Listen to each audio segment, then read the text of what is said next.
Aujourd'hui, on va voir un petit tuto avec des armes. Donc le nunchaku, c'est plutôt utilisé en apkido, c'est une des disciplines associées qu'on pratique aussi. C'est une discipline associée au taekwondo, comme vous l'avez compris. Alors, première petite chose sur le nunchaku. Si vous voulez commencer le nunchaku, prenez-en un mousse, d'accord? Soit avec une chaînette, soit avec un petit câble en tissu, en corde, tout simplement, pour vous éviter de vous blesser, d'accord? Deuxième petite chose, ne prenez pas, si vous avez des petites mains, une corde trop longue, d'accord? Puisqu'il va y avoir certains mouvements où on passe l'arme par-dessus la main. Si vous avez une grande chaîne, ça va vous poser des problèmes de retour. Si vous avez une grande main, au contraire, prenez plutôt une chaîne un petit peu plus longue. Au niveau de la prise, il y a deux prises possibles. Soit comme ça, soit comme ça. Bon, je vous les montre après d'un petit peu plus près. Ici, pour commencer, on va faire une technique très simple. Horizontalement, simplement venez à gauche, puis à droite. D'accord? Je le fais évidemment pas trop vite pour que vous ayez le temps de le voir et je ferai quelques ralentis après au montage. Ici, on va essayer de passer d'une prise à l'autre. Première prise, donc on est en direct et on va essayer de passer dans une prise comme ceci. Simplement, quand vous êtes en train de balancer, vous allez lâcher l'arme qui va revenir automatiquement de l'autre côté. D'accord? 1, 2, 3. Voilà. Plus on accélère, plus on aura toujours une trajectoire stable. Après, pour les besoins de la vidéo, je ralentis un petit peu et je vous passerai ça au ralenti. D'accord? Là où il faut faire attention sur ce mouvement-là, c'est de ne pas, quand on lâche l'arme, de ne pas continuer le mouvement. Sinon, il va se passer ça, votre nunchaku va tomber. Il va se passer ça. Vous allez le balancer. Ce qui n'est pas l'idéal. Je reprends une arme rapidement. Ici, quand vous faites votre mouvement, il va falloir stopper votre main. Ok? Pour que la main, hop, voyez le mouvement que fait le nunchaku, hop, il revient tout seul. Mais comme j'aurai lâché cette partie-là, d'accord, l'autre va revenir à sa place. Ok? Hop, je vous montre. 1, 2. On verra sans doute mieux avec le ralenti.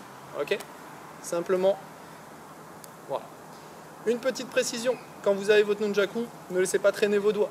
C'est pas la peine de tenir ici, sinon ça va vous gêner. La corde, vous voyez, elle va s'entremêler dans vos doigts. C'est pas bon. Faites une prise directe, ferme, sans doigts qui traînent. Ok?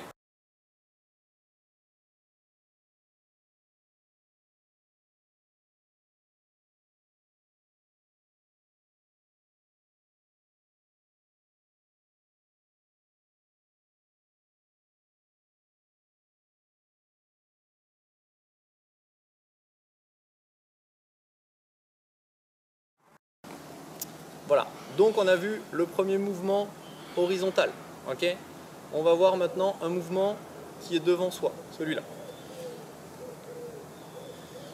Ok, pour faire ça, simplement, il suffit de faire un 8, d'accord, avec votre main. Je vous le mets doucement, évidemment, pour que vous voyez. Maintenant, quand vous commencez et que vous n'êtes pas sûr de vous, sachez que plus vous êtes lent, plus la trajectoire va être un petit peu aléatoire. Plus vous êtes rapide, plus la trajectoire, elle sera bonne et moins vous avez de risques, même si c'est un peu plus impressionnant. D'accord? Ici, simplement, on va reproduire le même schéma. C'est-à-dire que mon nunchaku, quand je fais mon 8, je vais le lâcher pour que je puisse changer de prise. D'accord? Vous êtes ici, 1, 2, 3, 4 en direct, hop, ça change. 1, 2, 3, hop, ça change. C'est le même mouvement que celui qu'on vient de voir. D'accord? Toujours lâcher l'arme pour que ça puisse tourner autour de votre main. D'accord? Simplement, on a une base de mouvement qui est en 8.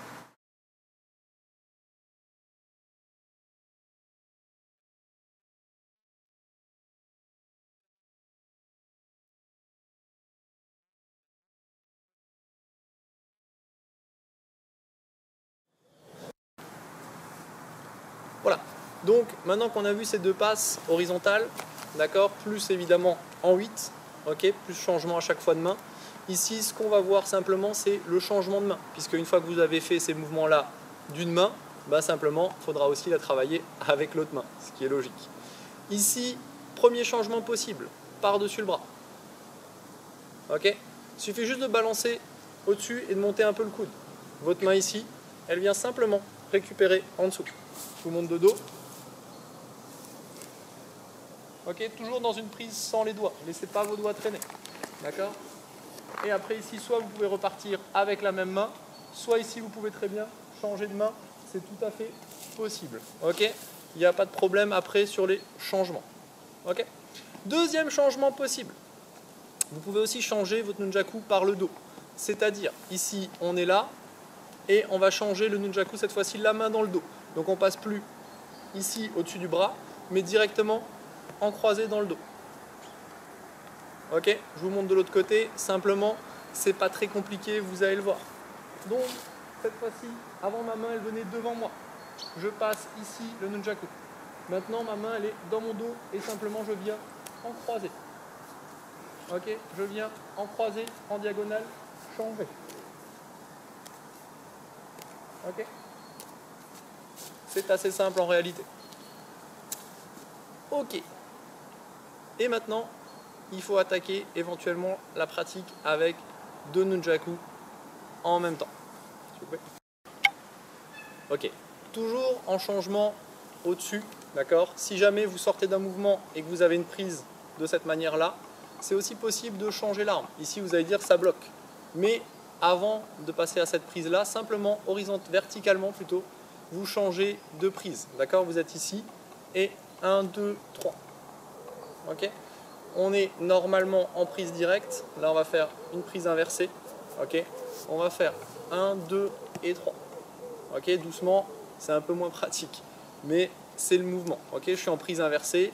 Je viens 1, 2, 3. Ok, si vous souhaitez maintenant travailler avec 2 armes, que vous maîtrisez et la main gauche et la main droite sur ces petits mouvements de base, c'est possible, soit en prenant vos armes directement dans le même sens, ce qui vous obligera à travailler de manière croisée, d'accord, soit en prenant vos armes dans 2 sens différents, c'est-à-dire une prise comme ça par exemple, et une prise comme ça, ce qui vous obligera à travailler dans le même sens, ok, simplement. Les mouvements restent les mêmes, d'accord, vous pouvez faire absolument la même chose avec, c'est pas gênant, il n'y a pas de problème, c'est la même chose, ok, c'est les mêmes mouvements qu'on vient de voir.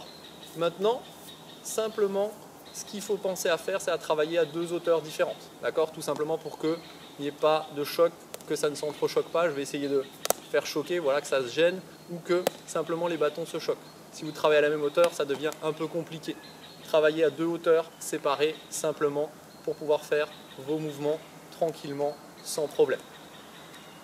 Voilà, j'espère que vous aurez appris quelques bases et que vous aurez aimé notre vidéo. N'hésitez pas à vous abonner et à partager sur les réseaux sociaux.